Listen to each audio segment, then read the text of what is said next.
Des moments avec Dieu avaient un temps de réflexion pour chaque jour. 8 avril. Quelle joie que tu aies été sauvé! Lorsqu'il l'a retrouvée, il la met avec joie sur ses épaules, et, de retour à la maison, il appelle ses amis et ses voisins, et leur dit, « Réjouissez-vous avec moi, car j'ai retrouvé ma brebis qui était perdue. » De même, je vous le dis, il y aura plus de joie dans le ciel pour un seul pécheur qui se repent, que pour 99 justes qui n'ont pas besoin de repentance. Luc 15, 5, 6 et 7.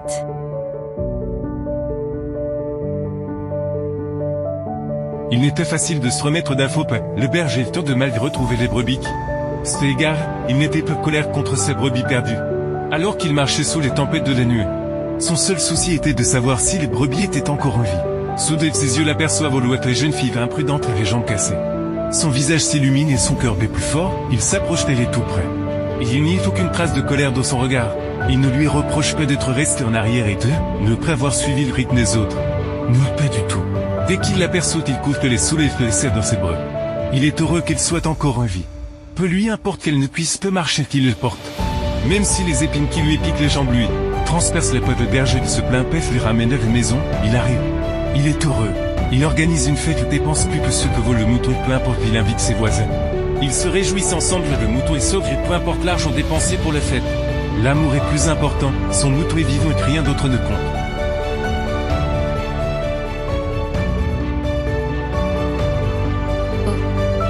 Le cœur du pasteur. Quelle joie, dit Jésus, lorsqu'un pécheur se repent. Ainsi, que ceux qui se croient justes s'irritent en voyant un homme perdu dans le péché revenir vers Jésus, ainsi, que personne d'autre ne sache des luttes intérieures que l'on mène, mais que l'on décide de dire, ça suffit, au péché, quelle joie il y a au ciel.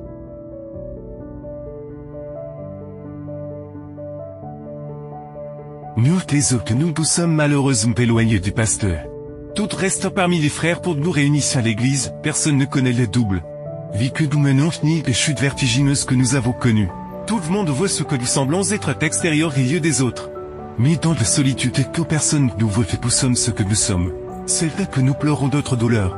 C'est là que le péché relève la tête pour nous faire baisser la nôtre. Mais c'est aussi que le pasteur vient nous sauver. C'est pourquoi il y a de la fête aussi lorsqu'une personne qui s'était éloignée triomphe du péché. Elle prend la décision de suivre le Christ. C'est pourquoi, même si prendre des décisions est douloureux et que nous ne pouvons y parvenir par nos propres moyens, c'est Dieu qui nous aide à travers les circonstances afin que nous puissions revenir vers lui. Peu importe comment les autres nous perçoivent et s'ils continuent de nous traiter de pécheurs. Car la joie règne au ciel grâce à la décision que nous avons prise de revenir vers Jésus.